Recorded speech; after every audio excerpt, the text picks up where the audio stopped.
Now what I'll do is get me a piece of clear plastic and lay it over that and make me a template, cut it out for the other side.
I'll put a dot in my template here, just this little black dot here, and that dot is there's a spring in here that's got a little pin in it, and it's the same on both sides.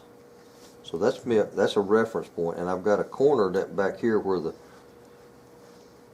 receiver and this plate and this wood all come together. There's a little corner.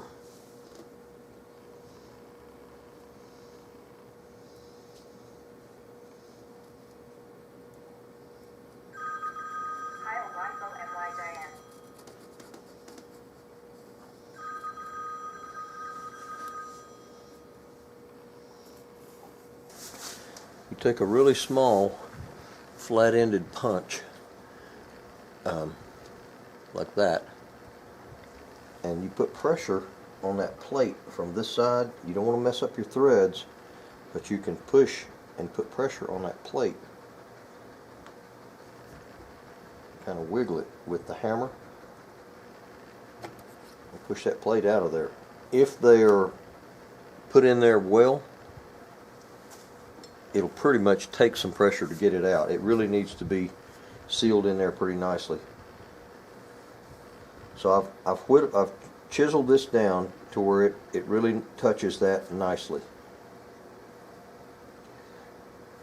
And then I'm going to take all the metal off of it, and I'm going to sand this down with this 120 grit straight block. And then I'll draw my outline on there after it's nice and surfaced, and then I can do my carving. It's too hard to carve it first and then sand that smooth. It's a whole lot easier to sand it smooth with all of that bearing surface to work with. I don't know if that makes sense or not, but that's what you got to do with it.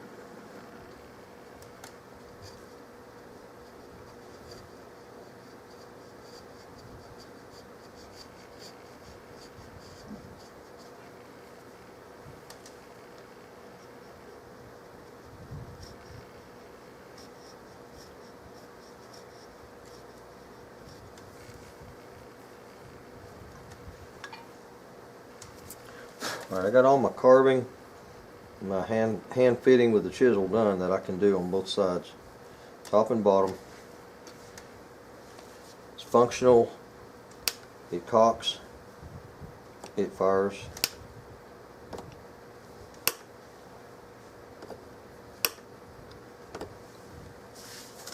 I'll take all the metal off and do some finish sanding where my surfaces meet.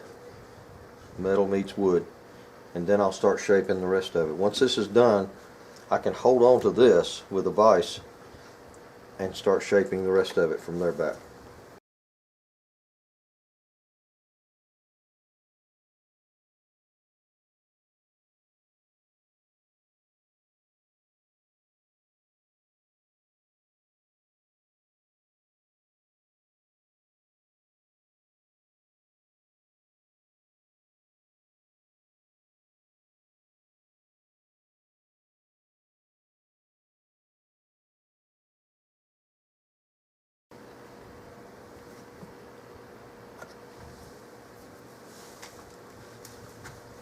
Now these pieces haven't been cleaned yet. I'll put them over here in the kerosene and take a toothbrush to them. After I get done with all my smoking and waxing and all that, I clean them. See, that's been cleaned.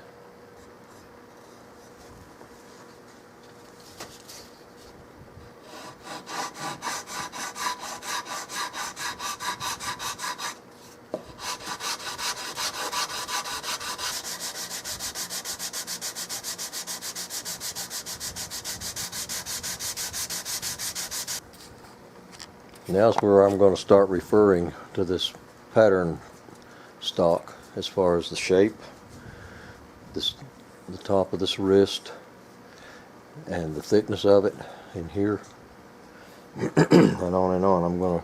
I'm going to refer to this a lot, so I'm going to keep it right here handy. I'm going to put it on this towel where it's safe and doesn't get skinned up. I'm going to be focusing right now on the top of this, which is the top of this one.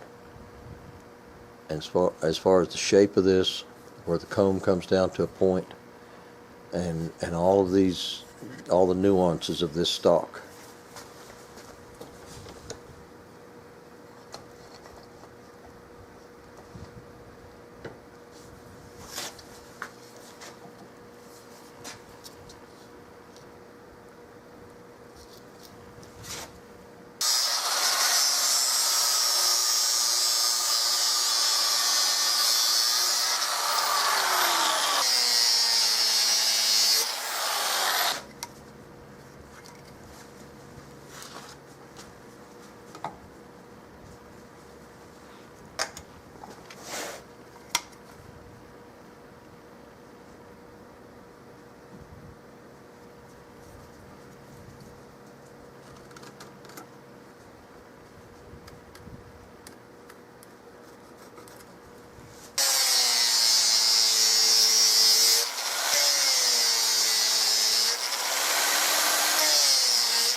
At its thinnest place,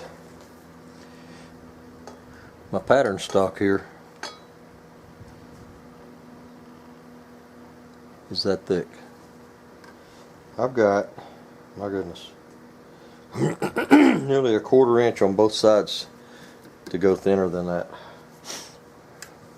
Normally, I get this right before I start this. But I think I'm going to go ahead and leave this wrist undone and leave it thick for strength while I flip it around and hold it from the front and rasp on the back, because I put a lot of cranking power pushing on this back, and I don't want to crack this thing right here in the wrist. I just don't want to do that. Not today. So I'm going to get a little closer, just a little closer. Just work down these fine edges on the very front, but I'm going to leave this wrist thick